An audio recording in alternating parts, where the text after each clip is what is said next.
कोई चीज आपने देखी होगी कि जब हम किसी साइट को चलाते हैं तो जो साइट का लोगो होता है वो हमको टाइटल में दिखाई देता है, देखा है सर?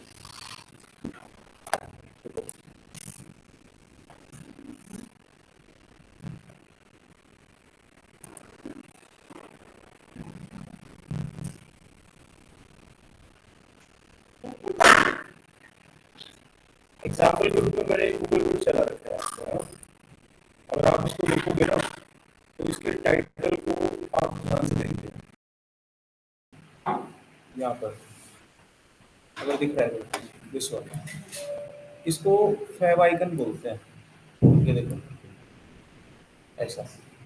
तो हर वेबसाइट को जब चलाते हैं तो उसका जो लोगो होता है ना, प्रीमियर लोगो, वो यहाँ टाइटल में दिखाई देता है। तो इसको देख लेते हैं कैसे लगता है।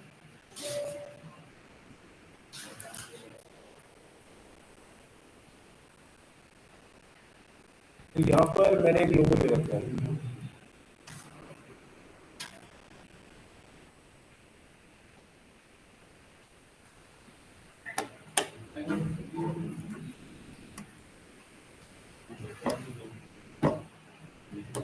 यहाँ पर हमने एक लोगो ले रखा है, ठीक है। और भी बहुत सारी, कोई भी फोटो लगा दो, सब चलता है। मैं यहाँ पर एक पेज बनाऊंगा और उसको लगा के दिखाता हूँ। Open the site.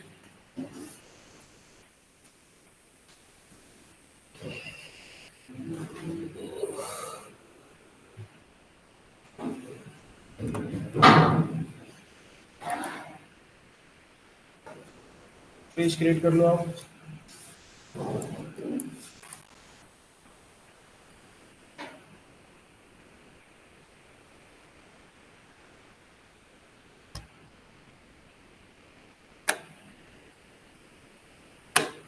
किसी ने ढूंढा यार, उसको कैसे टिक करते हैं? नहीं होता यार, बहुत ज्यादा ये।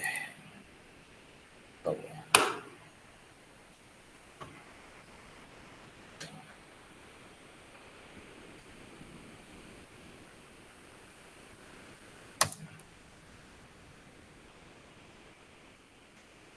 एक लाइन का कोड है सिंपल। साइट पे जाओ। सबसे पहले मैं आपको नॉर्मल फाइल दिखाता हूँ कैसे दिखती है। रन किया।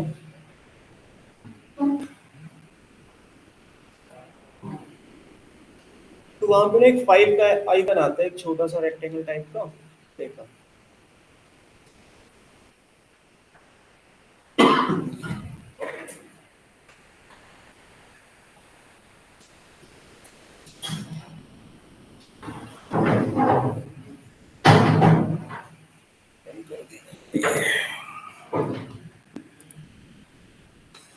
मैंने रन कर दिया है, अब कब तक रन होगा पता नहीं।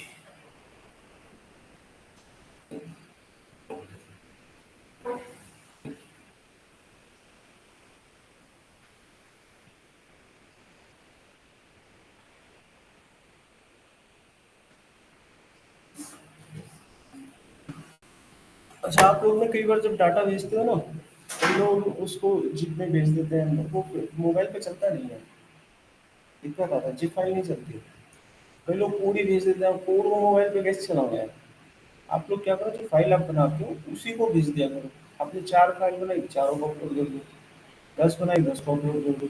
मुझे उसको वहां से उसको चलाना थोड़ा आसान पड़ता है, वरना वो देख नहीं पाता आप लोग को कोड का आपने क्या बनाया है।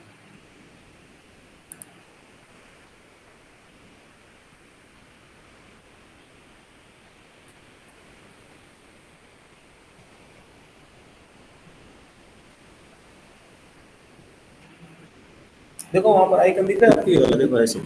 बाय डिफॉल्ट ये वाला आइकन आता है। तो मैं चाहता हूँ इसकी जगह पर कोई भी आइकन आ जाए, जो भी हम सेट करेंगे वो पहुंच जाए वहां पर। बस आपको एक लाइन का कोड लिखना है। आप यहाँ पे लिखेंगे लिंक, ठीक है, और उसके बाद फेव आइकन। इतना लिखना है बस, ठीक है। अब यहाँ जो एच आर ई एफ आ रहा है ना, अरे साइलेंट बेटा। अब जो यहाँ पे एच आर ई एफ आ रहा है ना, यहाँ पे किसी भी फाइल का नाम दे देना। तो मैं यहाँ पर ये लोगो वाली फाइल का नाम उठा के डाल देता हूँ, या कोई भी समझिए। मैंने यहाँ पर डाल दिया नेचर का, नेचर डॉट जेपीजी, नाम सही रखना बस। और अब देखते हैं। सेव करके चला के देखो, स्पेलिंग ठीक है? Nature NATUR नेचर1.cpg। चलाओ इसे, देखो वहाँ दिख रहा है आपको, ये चेंज हो चुका है यहाँ पे, ठीक है। लेकिन यहाँ पर कोशिश करना कि जो भी इमेज आप लगाते हो ना, वो या तो आइकन इमेज हो या फिर PNG इमेज हो, क्योंकि इनके जो बैकग्राउंड होते हैं वो ट्रांसपेरेंट होता है। अभी वो ना थोड़ा बेहतर नहीं लग रहा है, तो हमारे पास यहाँ पर एक PNG इमेज है, मैं इसको लगाता हूँ, logo.png। अभी देखना, तो ट्रांसपेरेंट होना चाहिए बैकग्राउंड, तो सिर्फ आपको लोगो लोगो दिखना चाहिए, तो आइकन इमेज ही डाउनलोड कर लेना। मेरे पास लैपटॉप में नहीं है आइकन इमेज, आपको साइट पे जाके डाउनलोड करना पड़ेगा। आइकन इमेज में पता है क्या होगा, आपको जो ये व्हाइट पोर्शन दिख रहा है ये कुछ नहीं दिखाई देगा, सिर्फ जो आपको देखना था ना फोटो का लोगो वही दिखाई देगा आपको, बाकी कुछ नहीं दिखता है। तो ये आपको आइकन इमेज में मिलता है। आइकन इमेज को डाउनलोड करने के लिए सिंपल आप साइट पे जा सकते हैं, आइकन हाइफन आइकन, वहाँ पर सारे के सारे फ्री ऑफ कॉस्ट आइकन मिल जाते हैं। कोई भी आइकन डाउनलोड करो, वेबसाइट पे भी आप चला सकते हो, कोई कॉपीराइट नहीं आएगा आपके पास, ठीक है। आइकन हाइफन आइकन्स करके एक साइट है, वहाँ पे जो भी आप डालते हैं सर्च करके वो आइकन आप सर्च कर सकते हैं, ठीक है। अच्छा, एक तो ये चीज़ हो गई। दूसरा देखो, अभी हम वेबसाइट पे एक फ़ोटो लगाएँगे और उसको थोड़ा रेस्पॉन्सिव करने की कोशिश करते हैं कि फ़ोटो को रेस्पॉन्सिव कैसे कर सकते हैं हम। तो फिर से हम यहाँ पर एक पेज लेते हैं और मैं इसका नाम डाल देता हूँ रेस्पॉन्सिव इमेज। स्टार्ट किया, तो मैं यहाँ पर एक इमेज टैग लेता हूँ नॉर्मली, और इसके अंदर हम ये नेचर वाली फ़ोटो डाल देते हैं। ऑल्टरनेट में एरर 1 लिख देते हैं। यहाँ पर एक स्टाइल लगाएंगे, यहाँ पर हम देखते हैं कि जितनी भी इमेजेस हमारे पास यहाँ पर हैं उनकी विड्थ अप्रॉक्स 250 हो जाए और हाइट भी अप्रॉक्स 250 हो जाए। ये हमने यहाँ पे सेट कर दिया। अभी चलाकर देखते हैं तो एक फोटो वहाँ पे क्या है, आ जाएगा। अब हम क्या चाहते हैं, हम चाहते हैं रेस्पॉन्सिव करना, इस इमेज को रेस्पॉन्सिव करना है, यानी जब मैं इस वेबसाइट को ऐसे छोटा बड़ा करूँ तो ये इमेज बदले। यानी अगर इस इमेज को, यानी इस पेज को अगर ना आप लैपटॉप पे खोलते हो तो आपको ये वाला फोटो दिखेगा, लेकिन अगर आप इसको टैबलेट पे खोलोगे तो कोई दूसरा फोटो दिखेगा, अगर आप इसको मोबाइल पे खोलोगे तो कुछ और दिखेगा आपको। ऐसे मानकर चलो आपके पास दो फोटो है, एक हार्ड डिस्क, तीन फोटो है, ठीक है। एक हार्ड डिस्क है, एक फ्लॉपी डिस्क है और एक पेन ड्राइव है, ठीक है। अगर मैं उस वेबसाइट को लैपटॉप पे खोलता हूँ तो हमको क्या दिखना चाहिए, हार्ड डिस्क। अगर मैं उसको टैबलेट पे खोलता हूँ तो जो भी बंदा टैबलेट पे खोलेगा उसको क्या दिखेगा, फ्लॉपी डिस्क। लेकिन कोई भी बंदा उसको मोबाइल पे खोलेगा तो उसको क्या दिखेगा, पेन ड्राइव। तो इस तरह का हमें कुछ बनाना है, ठीक है, बिना CSS लगाए। तो देखो हम इसे कैसे लगाते हैं। तो मैं फिर से यहाँ पर एक साइट ले लेता हूँ, सिंपल ये वाली साइट है मेरे पास। आपको करना क्या है कि जो भी इमेज आप लगा रहे हो उसको पिक्चर टैग में बंद कर देना। पिक्चर टैग लेना और इसमें डाल देना इसे। इसके अंदर आपको एक प्रॉपर्टी और मिलती है जिसका नाम होता है सोर्स। सोर्स, अब यहाँ सोर्स में हम डिसाइड करते हैं, देखो बाय डिफॉल्ट हमने जो पिक्चर लगाई है वो है nature1.jpg, ठीक है, बाय डिफॉल्ट ये रहेगी। उसके बाद हम सोर्स में तय करते हैं कि कितनी और फोटो हमें सेट करनी है। तो हम यहाँ पर स्क्रीन के 3 साइज ले लेते हैं, 400, एक 800 और बाकी सारा डिफॉल्ट में चला जाएगा। तो जो भी डिफॉल्ट में जाएगा वो नेचर1 को दिखाएगा, लेकिन 400 का अगर स्क्रीन का साइज है तो हम यहाँ पर वो फोटो सेट करेंगे जो हम दिखाना चाहते हैं, ठीक है। उसके लिए हमारे पास यहाँ प्रॉपर्टी होती है, सोर्स में हम सेट कर देंगे एक नई इमेज। तो इमेज हम यहाँ से डिक्लेयर कर लेते हैं, मान लो हमने यहाँ पे ले लिया मैकडोनाल्ड का फोटो, स्पेलिंग ठीक लिखना,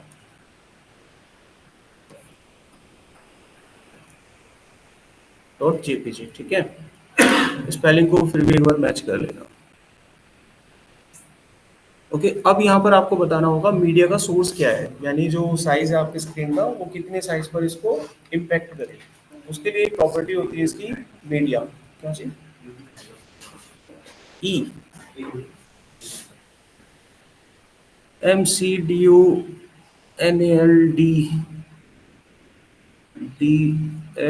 ठीक तो है। अच्छा, अच्छा, यहाँ पर मीडिया में आप एक प्रॉपर्टी, सिंपल आपको यहाँ पर एक वैल्यू डालनी है। वैल्यू में आप लिखेंगे मैक्स विड्थ, मुझे इसको 400 पे चलाना है, तो मैं 400 यहाँ पर पॉइंट डाल के सेट कर दूंगा, कंप्लीट हो गया। अब एक फोटो और हम सेट कर देते हैं, कॉपी किया, पेस्ट। जितनी भी फोटो आपको सेट करनी है वो यहाँ पर सेट कर दीजिएगा। पीछे से आवाज नहीं, आवाज आ रही किसी की? यहाँ पर आपको क्या करना है, दूसरी फोटो लगा देना। देखो मेरा एक नेचर है, बहुत सिंपल है, मुझे दुखी मत करो, मैं बहुत प्यार से रहता हूँ। बाकी क्लास में कुछ भी करो, मुझे कोई परवाह नहीं होती। ठीक है, एस आर सी सेट पे गए। यहाँ पर आप दूसरी इमेज लगा देना कोई भी, तो हम यहाँ पर एक इमेज लगा देते हैं, नेक्स्ट वेब लेआउट पे ही लगा देते हैं फोटोशॉप वाला।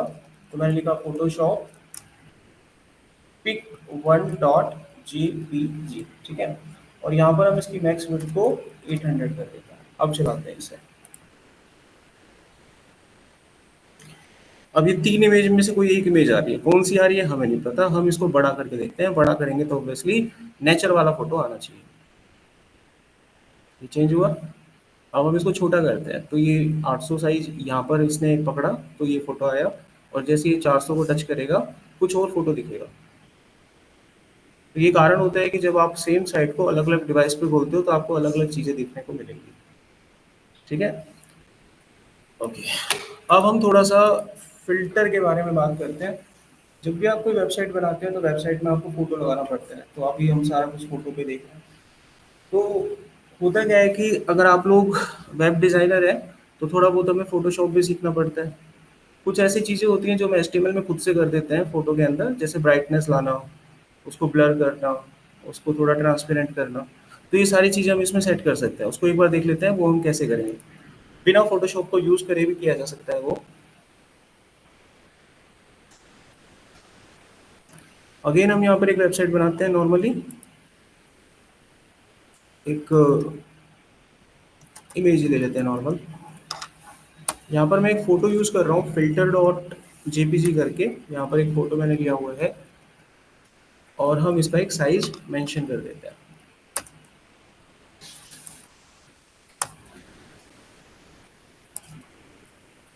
Okay, and inside this, I just provide some CSS having width 350, height 350, margin 100 point। चलो, अब इसको एक बार चेक करते हैं। तो हमारे पास एक फोटो आ गया है वहाँ पे। ओके, अब थोड़ा सा इसको थोड़ा बीच में ले लेते हैं।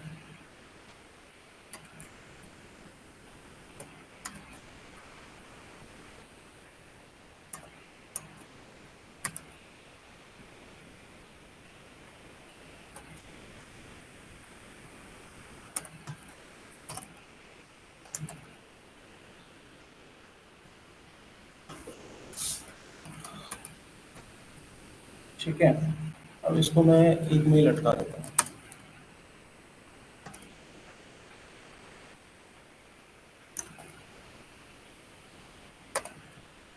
तो ये हमने बना लिया यहाँ पर। अब हम इसमें कुछ इम्पैक्ट यानी इफेक्ट डाल के देखते हैं। सबसे पहले हम इस फोटो को ब्लर करके देखेंगे। इस फोटो को ब्लर कैसे कर सकते हैं? So we will use at here a property filter. ठीक है, अब हम यहाँ पे लगाएंगे ब्लर। अब ब्लर जो होता है वो पॉइंट पे डिपेंड करता है। अगर मैं यहाँ पर कुछ नंबर डालता हूँ तो उसके हिसाब से ब्लर हो जाएगा। मैंने यहाँ पर डाला 5 पॉइंट। अब ये देखिए फोटो ब्लर हो गया। कोई वेबसाइट में कोई कम्युनिटी गाइडलाइंस का अगर कोई फोटो है जो आपत्तिजनक हो, तो उस फोटो को आप वेबसाइट में ऐसे दिखा सकते हैं। ठीक है, क्लियर नहीं दिखाना है बस, आप ब्लरिंग कर सकते हो उसका। ठीक है, this is the first effect for blurring the image. Second देखिए, इसी फोटो में मान लो I want to increase the brightness of the picture. एक काम करते हैं, इसको साइड बाय साइड लगा लेते हैं।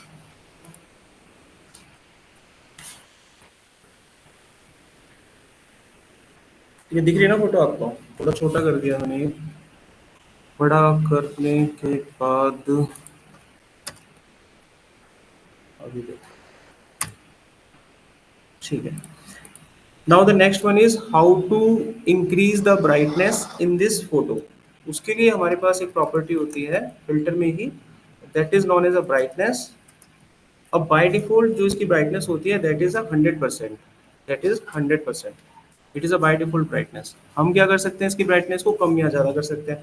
मुझे इंक्रीज़ करनी है brightness, so I am creating at 150%। बड़ी सो आपके ऊपर है कितना आप इंक्रीज़ करना चाहते हैं फोटो ब्राइटनेस। सो ये प्रॉपर्टी आप यूज़ कर सकते हैं। नेक्स्ट है कंट्रास्ट बढ़ाना है अगर फोटो में आपको। So the next property is contrast. By default वही 100% होता है, इंक्रीज करते हैं 150%, सो कंट्रास्ट बढ़ रहा है। ओके, नेक्स्ट है किसी भी फोटो को आप ट्रांसपेरेंट करना चाहते हैं। So the property that we will use again a filter but assigning the value opacity. अब जो इसकी वैल्यू होती है वो 0 to 1 लाई करती है। 0 मीन्स टोटल ट्रांसपेरेंट, यानी वो एकदम इनविजिबल हो जाएगा, और 1 के जितना नज़दीक आप जाओगे वो दिखने लगेगा। So the value is lie from 0 to 1। Okay, so if I put up at here a point five, सो ये देखिए आधा ट्रांसपेरेंट हो चुका है। अब 0.1 करूँगा तो बहुत ही ज़्यादा हो जाएगा, हल्का सा दिख रहा है। So you can increase the transparency of any photo like this way. Okay, अच्छा 1 रहती है जब भी तो दिखता है फोटो। अच्छा, हम चाहते हैं कि माउस ऊपर जाए, ये दिखने लगे, ये कर सकते हो ना impact. IMG H over providing the value of opacity is 1। देखिए लाइक दिस वे। यहाँ तक कोई डाउट? अच्छा, नेक्स्ट इसमें क्या होता है कि पहले टाइम पे क्या हुआ करता था ना कि आपको याद हो तो कैमरे से रील निकला करता था। डिजिटल फोटो नहीं था वो, रील वाला फोटो हुआ करता था, तब कोडेक का कैमरा चला करता था। ठीक है, उसके नेगेटिव मिला करते थे। उस नेगेटिव को किसी ने देखा हो तो थोड़ा अजीब सा दिखता था। तो इस तरह का इम्पैक्ट अगर आपको यहाँ किसी वेबसाइट में दिखाना है, वो जैसे सोते सोते रात को सपने नहीं आते, पुरानी याददाश्त आ जाती है, तो उस टाइम पे इस तरह का फोटो दिखाई देता है। देखो, उसको हम इन्वर्ट कहते हैं। ये देखिए, अरे नेगेटिव पिक्चर्स हुआ करती थी जो, तो इस तरीके से आप कोई फोटो दिखा सकते हैं, और माउस ऊपर ले जाए तो फोटो क्लियर हो जाएगा। वो आप लगा सकते हैं सिंपल नॉर्मल करने पर।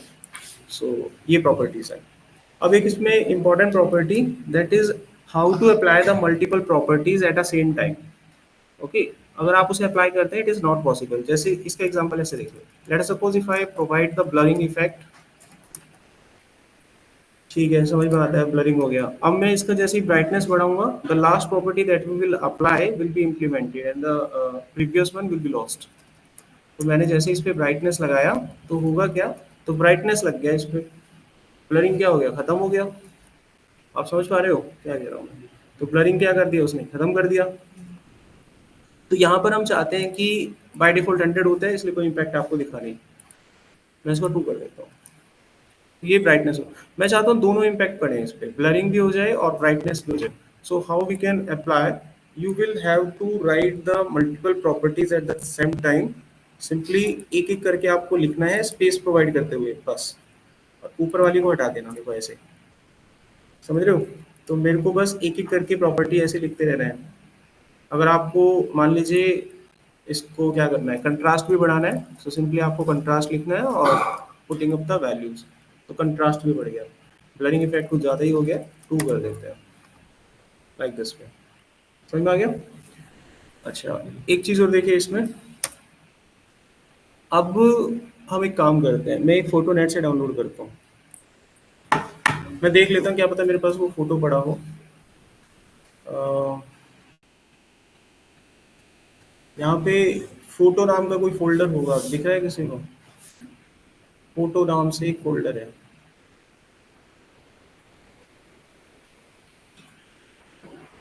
यहाँ से देखता हूँ मैं।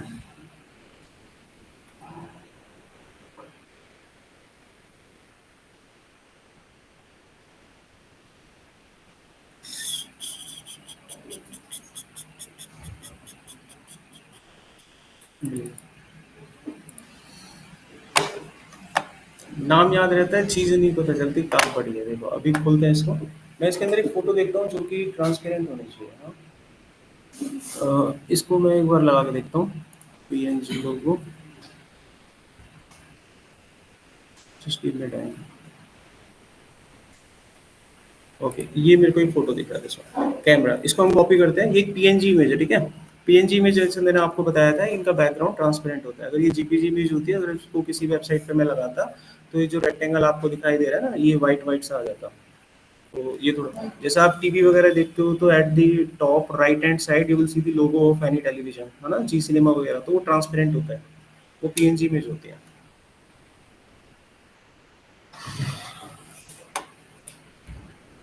अच्छा, कॉपी किया, अब इसको मैं इसी फोल्डर में डाल देता हूँ।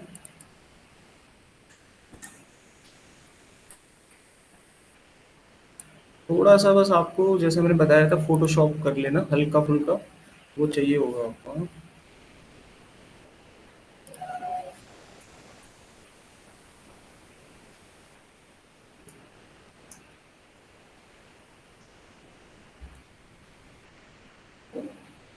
देखो यहाँ पर ये इमेज देखिए आप, इस इमेज को देखिएगा, ये कोई फोटो है just like a JPG photo, if I open it, same photo है मतलब, अ, कुछ दिख रहा है, आराम से देख लो, फिर डिफरेंस पूछूंगा आपसे, देख लो एक बार, देख लिया। ओके, अब सेम फोटो हम इसको ओपन करते हैं, दिख रहा है कुछ फर्क?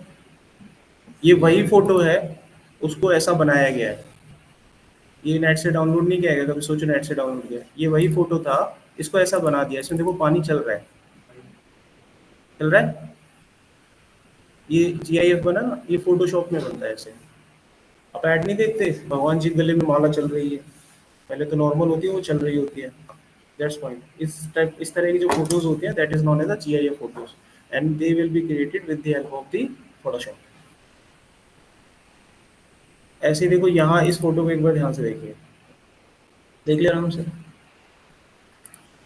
अब डिफरेंस पता करना है, इसमें नटवर तिवारी लिखा होता है क्या? अब मैं उसी फोटो को खोलूंगा आपके सामने, क्या फर्क है? कोई कह नहीं सकता इसमें तीसरा बंदा कभी नहा रहा था, लेकिन सच में ही नहा रहा था, वो गायब हो गया। That is also the effect of Photoshop. चलिए, मैं क्या बता रहा था आपको, एक फोटो लगा रहा था मानो, चलिए वापस यहाँ पर आते हैं। एक और फोटो लेते हैं हम यहाँ पर, photo effect, start the website, execute.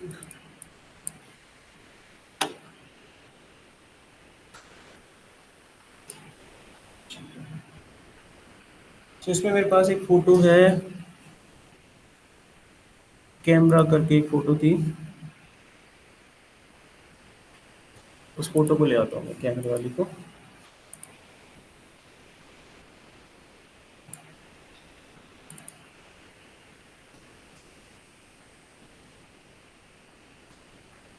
This one, copy किया,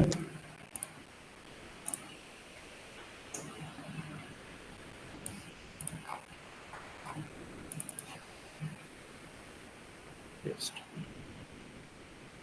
अब ये एक पीएनजी फोटो है, इसको मैं वेबसाइट पे लगा रहा हूँ अपनी, फिर इसमें एक चीज आपसे पूछूंगा, वो आप बताना कैसे करोगे। ये हमने लिखा आईएमजी, और ये कैमरा लग गया,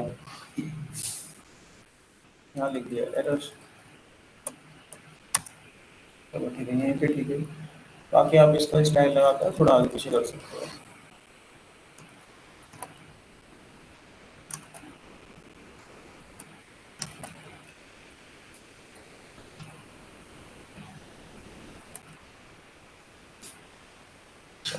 अब देखो, ये जो फोटो एक्चुअली बन रहा है, ये फोटो इस तरीके से यहाँ पे बन रहा होगा ऐसे, by default the size of this photo is like this, ठीक है। अब हम क्या करेंगे, इसके चारों तरफ एक शेडो लगाते हैं, शेडो, इसके चारों तरफ प्रोवाइड अ शेडो। तो सीएसएस पे गए,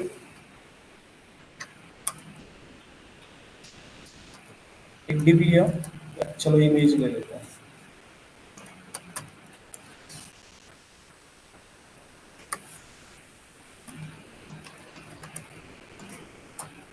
यहाँ में लिखनी है एक property, the name of that property is box shadow. ठीक है। अब मैं इसमें एक शेडो लिखता हूँ, जैसे कि 10 point, again 10 point red shadow, लाल कलर की एक शेडो दिखती है। ये इस बात को जाहिर करता है the actually the image in this area, ये एक्चुअली जो इमेज है वो इस एरिया में है। तो कभी भी किसी फोटो के पीछे शेडो देते हैं तो आप ये प्रॉपर्टी फाइंड करते हो, तो आपको शेडो तो मिल जाती है, लेकिन ये वैसा इम्पैक्ट नहीं दे पाती है जैसा एक ओरिजिनल इम्पैक्ट होता है। वैसा कोई इम्पैक्ट हमें नहीं मिलेगा इस साइड में। हाँ? इसको थोड़ा ब्लर करना है मान लो, तो मैं एक नंबर और डालूंगा तो शेडो जो है ब्लर हो जाएगी। असली इफेक्ट वो होता है जो शेडो फोटो के पीछे आए, बस जहाँ पे फोटो आपको दिखती है। तो इस चीज को करने के लिए अगेन हमें फोटोशॉप पे जाना पड़ता है। अब यहाँ देखिए आपके पास एक प्रॉपर्टी है, उसे यूज करना। अगेन ना फिल्टर प्रॉपर्टी, और यहाँ पे आप लिखना ड्रॉप शेडो। अब देखिए इसका इम्पैक्ट क्या आता है, वो जो बॉक्स शेडो थी उसमें क्या फर्क होता है। मैं सेम चीज यहाँ पर अप्लाई करता हूँ, 10 पॉइंट रेड, दिख रहा है फर्क। इसने इमेज के पीछे शैडो लिया है, बाकी दूसरी चीज़ों के पीछे शैडो नहीं है। आप कोई भी कलर यहाँ पर डाल सकते हैं। अब ये शैडो आपको थोड़ा ब्लर करना है, again provide a next point like this way. अगर आपका भी कोई फोटो है उसको जेपीजी या पीएनजी में कन्वर्ट कर लो और ऐसे डाल दो, पीछे शैडो आने लगेगा किसी भी वेबसाइट के पीछे। यहाँ तक कोई डाउट किसी को? ड्रॉप शैडो का मतलब जो भी फोटो होती है उसके फोटो के पीछे शैडो डालने के लिए किया जाता है। इसमें 3 पैरामीटर पास किए जाते हैं। The first parameter represent the X value and the second parameter represent the Y value and the third parameter represent the blurring value. Okay, so it will change the X coordinate, Y coordinate and the blurring value. Left bottom से shadow आती है। Okay, it will take the origin from the left bottom, after that it will change it. अब मैं इसको समझाता हूँ, देखो। थोड़ी देर के लिए ब्लरिंग को भूल जाओ आप, ठीक है। अभी यहाँ देखिएगा that represent the X value and it will taken it from this point. आपकी शेडो यहाँ से आ रही है, ठीक है, यहाँ से आ रही है। अब देखो ये एक्स डायरेक्शन होती है, this is a x direction. अगर मैं इसकी वैल्यू बढ़ाऊंगा तो ये शेडो धीरे धीरे इस दिशा में भाग जाएगी। If I increase the value up to 100%, भाग गई एक्स डायरेक्शन में। आप जब हाथ रखते हो तो बिल्कुल नीचे थोड़ी ना रहती है आपकी शेडो, एक्स वाई कोऑर्डिनेशन में मूव करती है आपकी शेडो। वही पैरामीटर है ये वाले आपके पास। सेकंड जो पैरामीटर होता है it represent the Y value, ऊपर की तरफ। तो वाई वैल्यू देखो नीचे आ रही है वैल्यू, नीचे की तरफ।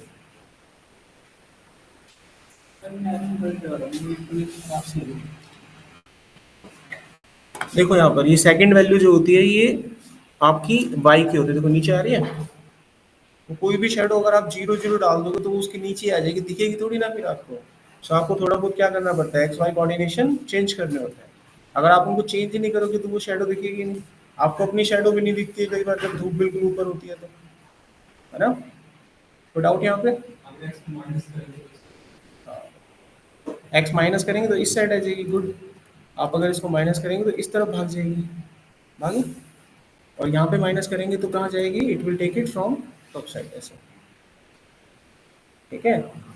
और जो थर्ड पैरामीटर होता है it is for the blurring. आप ब्लर करते हो, जैसे नंबर ही डालते हैं, ब्लर किया था फोटो मैंने, तो जितने पॉइंट पे डालोगे उतने पॉइंट पे ब्लर हो जाएगा। ये देखो ब्लर हो गया, ज़्यादा करते जाओगे ज़्यादा ब्लर हो जाएगा।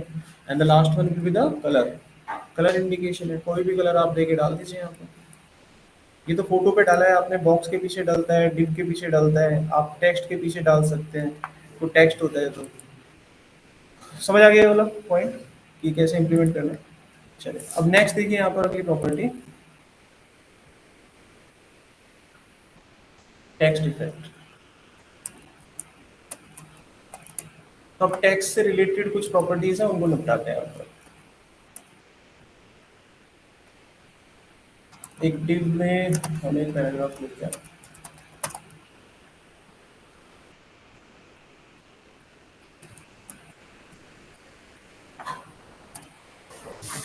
तो ये हमारे पास डाटा आ गया। अब इसके ऊपर हम सारी की सारी टेक्स्ट प्रॉपर्टी लगा देते हैं। तो मैं इसमें सबसे पहले क्या करता हूँ, I just put up that here heading 1, then write down introduction.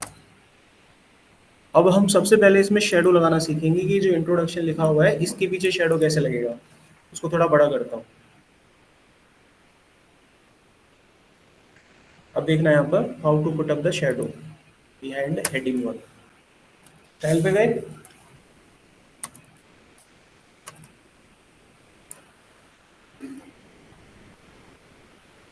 हम हेडिंग वन को क्या कर रहे हैं, टारगेट कर रहे हैं। यहाँ पर हम लिखेंगे टेक्स्ट शेडो। तीन तरीके होते हैं, वो पता ही है अब आपको। तो 5 पॉइंट, 5 पॉइंट ब्लरिंग करना है, 5 पॉइंट रेड कलर की शेडो। ठीक है, अपने हिसाब से कम ज़्यादा कर लेना इन पॉइंटों को, कि भाई 3 3 पे लेना है तो 3 3 पे सेट कर लो। इम्पैक्ट ओरिजिनल सा दिखेगा तो लाइक दिस। तो टेक्स्ट इफेक्ट हो गया। अच्छा, भी हम बोलते हैं और उनको सारा फटाफट से करते हैं। तो टेक्स्ट रिलेटेड प्रॉपर्टी देखो। अलाइनमेंट आपको वैसे पता ही है, किसी भी डाटा को सेंटर में करने के लिए आप अलाइनमेंट प्रॉपर्टी का यूज़ करते हैं। तो इसको मैं सेंटर में ले लेता हूँ, तो प्रॉपर्टी मैंने फायर करी text align. So with the help of this property we can make it centralize. आप ऐसे इसको लेफ्ट राइट सेंटर कर सकते हैं, लेफ्ट करेंगे लेफ्ट में जाएगा, राइट करेंगे राइट में जाएगा। अच्छा, नेक्स्ट है अंडरलाइन वगैरह करने के लिए। तो वो प्रॉपर्टी आपके पास होती है डेकोरेशन। अंडरलाइन लिखेंगे तो डाटा आपका अंडरलाइन हो जाएगा। ओवरलाइन लिखेंगे ऊपर जाएगा, लाइन थ्रू करेंगे बीच में से आ जाएगा। ठीक है, करके देख लेना, कुछ चीज़ें मैंने बोल दी है, सारी चीज़ें मैं लिख नहीं पाऊंगा। ठीक है, आप लोग समझदार हैं, समझते हैं। सर किसी को किसी प्रॉपर्टी पर डाउट होता है तो वो मेरे से कह सकते हैं, मैं उसको राइट कर दूंगा। ओके, अंडरलाइन से नीचे आएगा, ओवरलाइन से ऊपर जाएगा, लाइन थ्रू करोगे तो बीच में से काट देगा इसको। तो there are three values that you can assign, underline, overline and the line through. The next one is line decoration colour, the line decoration style. अब इसमें क्या होता है, मान लो मेरे को एक अंडरलाइन ड्रॉ करना है, बट वो underline I want to draw the underline in a green colour. Underline का कलर अगर आप चेंज करना चाहते हैं तो अंडरलाइन ऐसे ड्रॉ मत कीजिए। आप यहाँ पे लिखिए टेक्स्ट डेकोरेशन लाइन। अब आप डालिए अंडरलाइन। अंडरलाइन तो ड्रॉ हो गया, अब मैं इसका कलर चेंज कर सकता हूँ। टेक्स्ट डेकोरेशन कलर हमने कर दिया ग्रीन, तो वो हो गया ग्रीन। अब दिख नहीं रहा ना ग्रीन, क्या करें इसको, तो इसको वाइट कर देते हैं, दिख जाएगा। वाइट हो गया वो। आपको आइडिया लग रहा होगा, नहीं लग रहा है तो चलो शेडो हटाते हैं। अब वो वाइट कलर का अंडरलाइन है, मैं रेड कर देता हूँ, अब दिखेगा आपको। Okay, so you can change the underline colour also.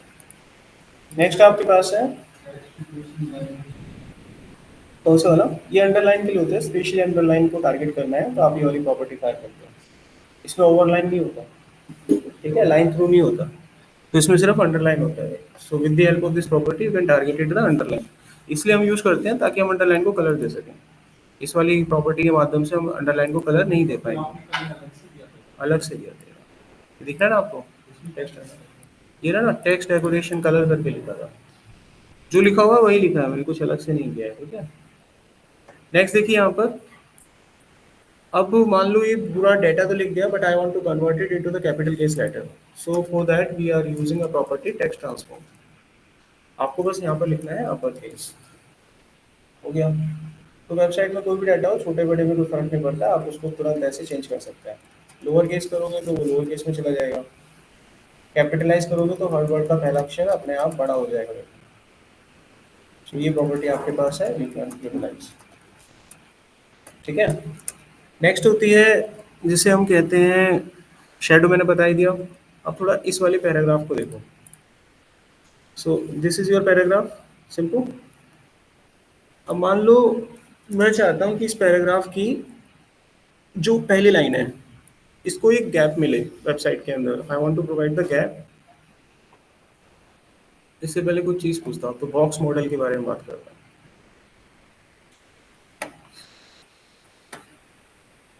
ये आपका पेज है और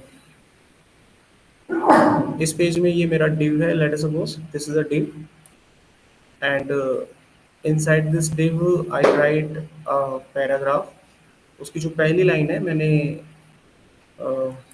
यहाँ से शुरू की। ओके, उसके बाद यहाँ ऐसे ही लिखते हैं ना पैराग्राफ, आ रहा है कुछ समझ में। सो ये मैंने पूरा एक स्ट्रक्चर आपके सामने रखा है। इस स्ट्रक्चर को जो समझ गया वो बॉक्स मॉडल को समझ जाएगा। This is known as a box model.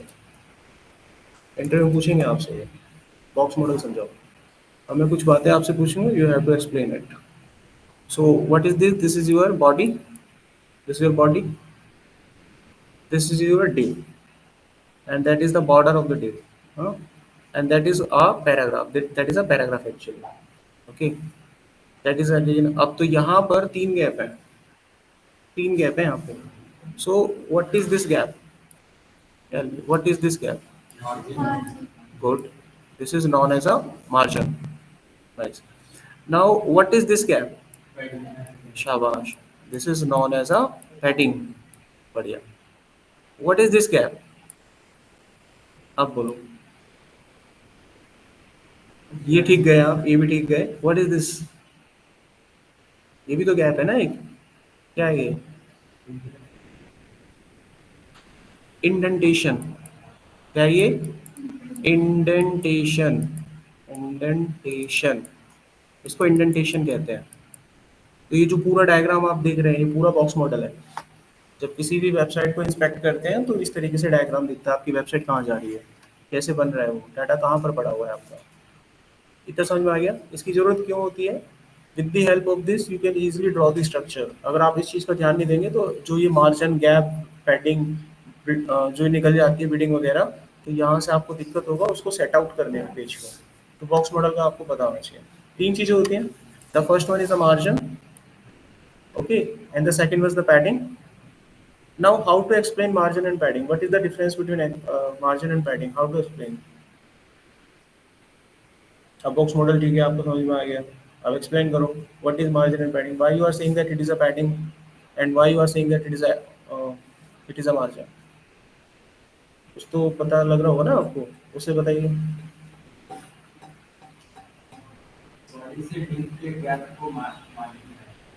Padding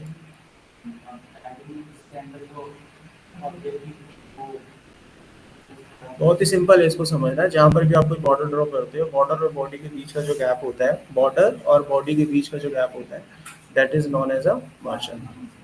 जहाँ पर भी आपका बॉर्डर होता है उसके बाहर, outside, outside the border the gap is known as a margin, and inside the border gap is known as a padding. And now what is this? This is the border of your div. Outside gap क्या कहलाता है? Margin. And the inside gap क्या कहलाता है? Padding. Simply आप define कर सकते हैं, ठीक है। आउटसाइड मतलब मार्जिन, आउटसाइड से गैप देना व्हाट इज मार्जिन, अंदर गैप देना व्हाट इज पैडिंग, ठीक है। अच्छा, अब यहाँ देखिए,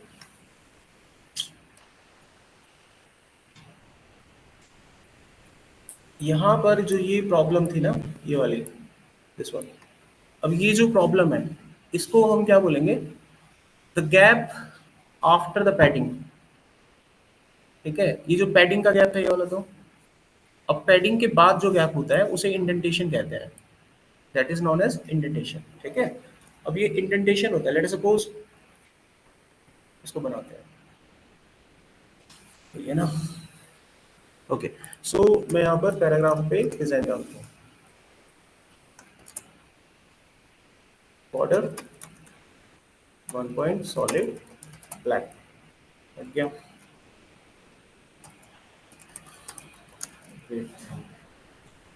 80% डन, मार्जिन ओके, ठीक है।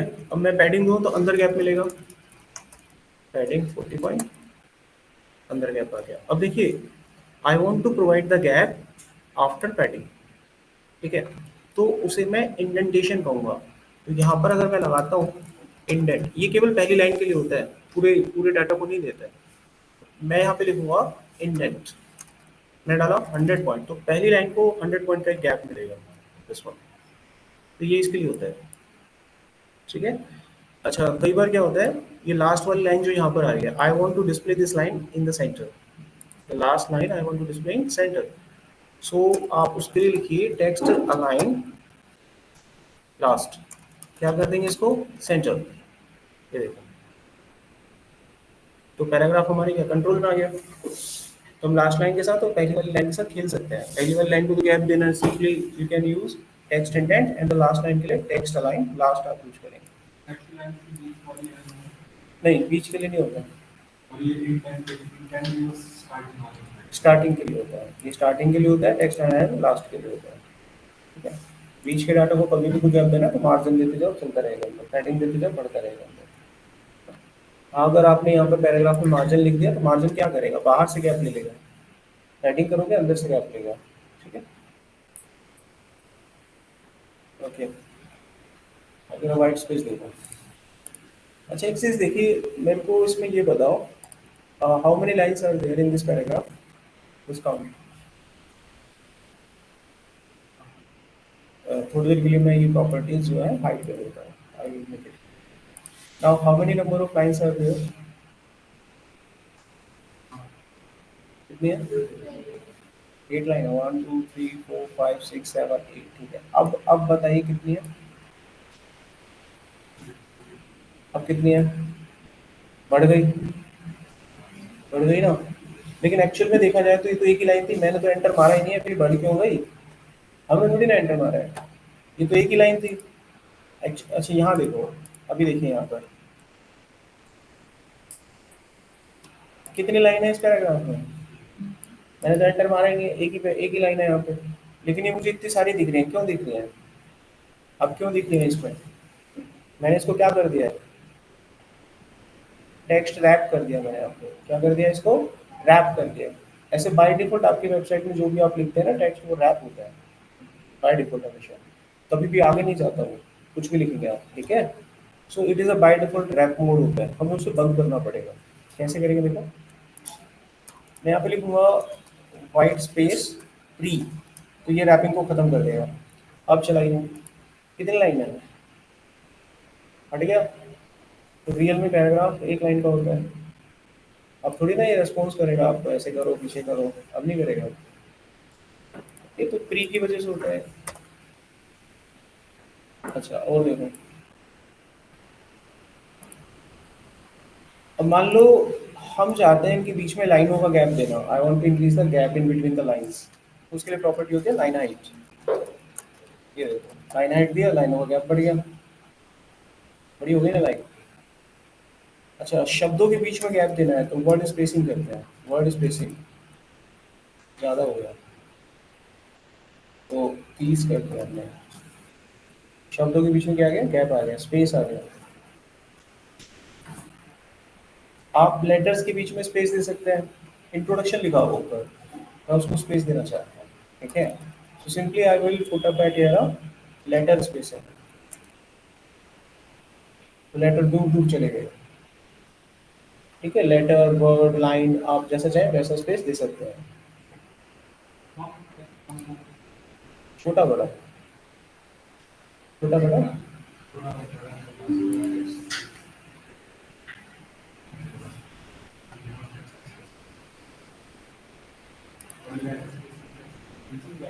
लेटरों के बीच में गैप आ जाता है, ठीक है। इनमें से कोई प्रॉपर्टी ना समझ में आती हो तो बोल देना, बाकी अब हम कर चुके हैं तो मैं इसको नहीं कर रहा हूँ, पता है ना। Okay, it is okay, this is also okay, this is also okay, this is also okay, I think not okay, not okay, okay. तो देखो जो इसमें प्रॉपर्टी लिखी हुई है ना, आमतौर पर जब आप काम करते हैं ये वो प्रॉपर्टीज होती हैं जो दिन में 10 में से 7 बार चलेंगी आपकी।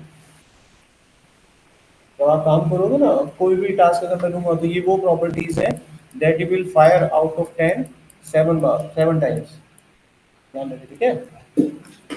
तो इनका ज्ञान तो उंगलियों पे होना चाहिए। इसके लिए ये नहीं है कि आप गूगल कर करके सर्च करें कि इनको कैसे करना है, मिडल मिडल कैसे करते हैं, तो ये उंगलियों पे होने चाहिए आपके। अब इसको देख लो जरा, font variant small, what is this? अच्छा टेक्स्ट देखिए ये वाला, you are able to see this text. अच्छा मैं इनको कैपिटल लेटर में लिखना चाहता हूँ, I want to make it in capital letters. क्या चीज़ है, पैराग्राफ है, गए यहाँ पे। प्रॉपर्टी बताओ कैसे लिखते हैं, कैपिटल करना है मुझे, ये कैसे करूँगा? अरे टेक्स्ट ट्रांसफॉर्म तुमने पूछा तो था अभी। टेक्स्ट ट्रांसफॉर्म क्या कर देंगे, अपर केस कर देंगे, हो गया बड़ा, हो गया ना बड़ा। अच्छा अभी देखिए, अब मैं दोबारा से इसको बड़ा करूंगा, मेरे पास एक तरीका और है, फॉन्ट वेरिएंट कैप्स, ठीक है। क्या था उसकी वॉल्यूम में, क्या डाला था हमने, कहाँ गया,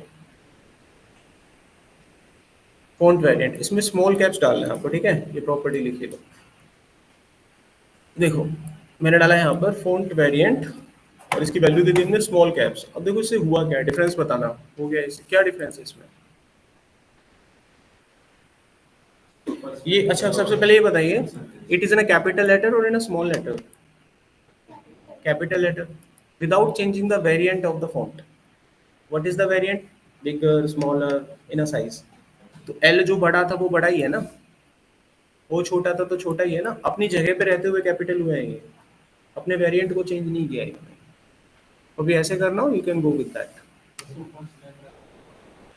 अरे जो जिस पोजीशन में था वो वैसे ही रहेगा, छोटे से बड़ा अक्षर हो जाएगा खाली। ओके, अब इसको कैसे भी समझो, कोई बच्चा पानी को उल्टा करके पिएगा, कोई सीधा, अब आपकी मर्जी है, मतलब कहने का ये है इसका। आगे देखिए नेक्स्ट। बाकी लोगों को आ गया समझ में? गुड, इसको समझाओ, कोशिश करो समझाओ।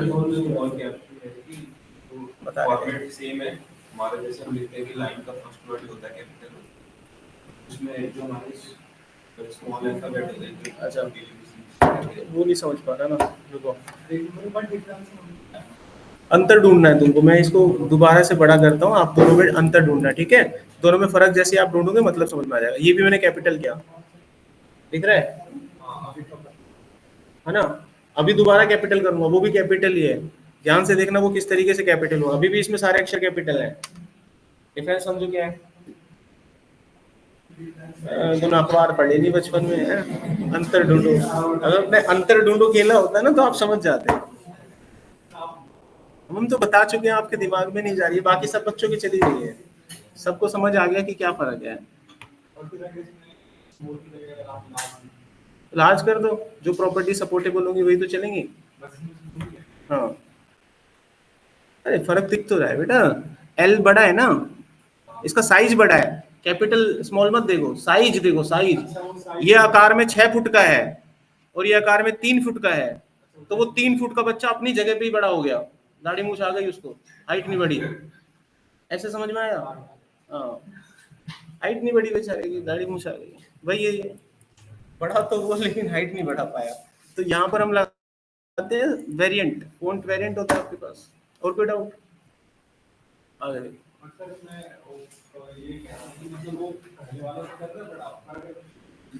अरे हमने बड़ा नहीं करा, वो बचपन से बड़ा था। देखो ये डिफॉल्ट बड़ा है, ये डिफॉल्ट बड़ा है, दिख रहा है? ये डिफॉल्ट बड़ा है ना?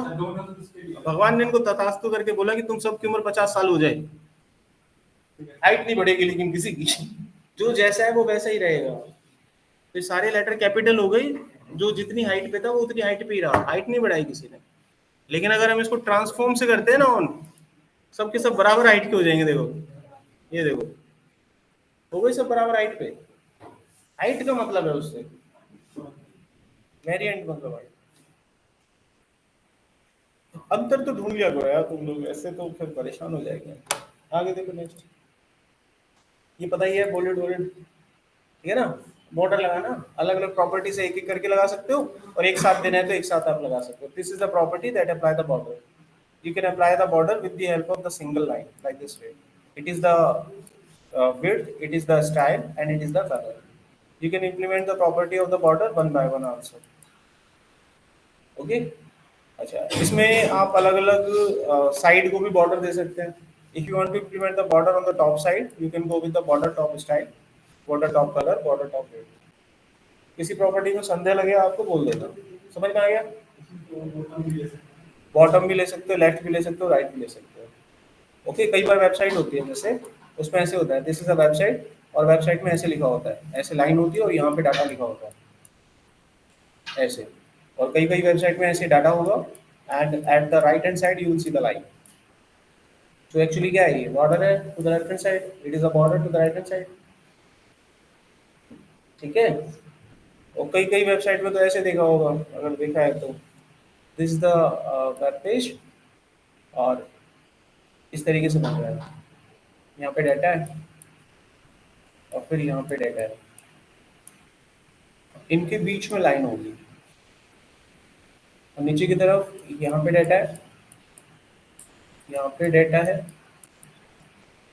यहाँ पे डाटा है, and in between them we are having a line,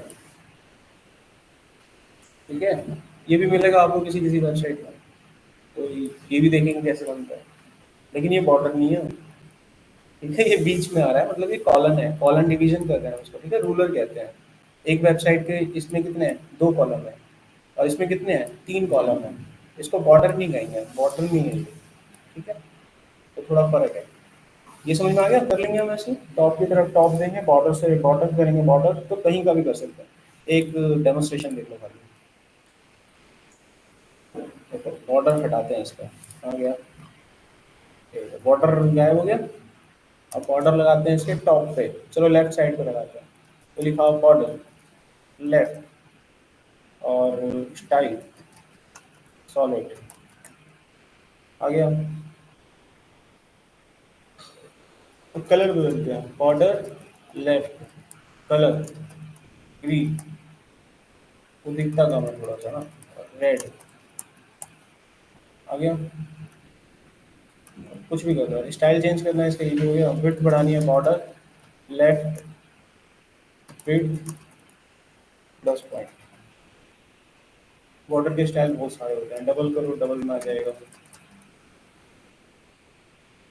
ऐसे नीचे अगला बना लो, इसमें लिख लो कोई पैराग्राफ लिखना है, समझ आ गई बात।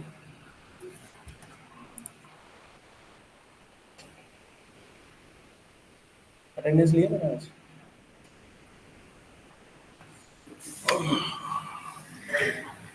नेक्स्ट वीक में टेस्ट होगा तुम्हारा एचटीएमएल सीएसएस का, ठीक है, अपनी तैयारी रखना।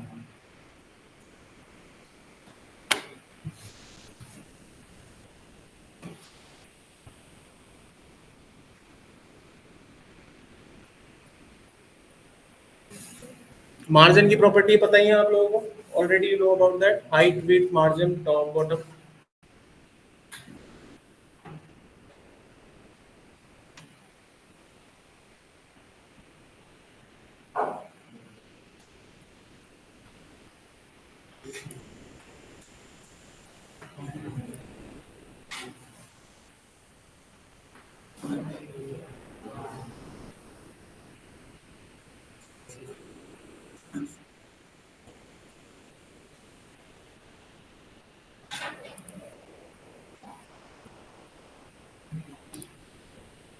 जतिन, बल प्रतीक, रुचि, सोहम, अरुण, कुश, अंजलि, काजल, अंजलि है क्या,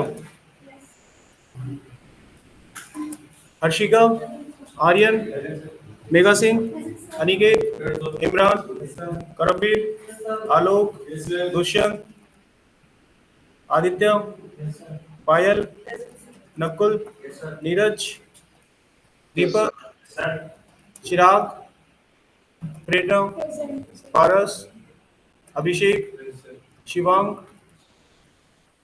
परवेश, अंकित, शुभम, सचिन, रोहित, विदिना, वैदिक, जतिन,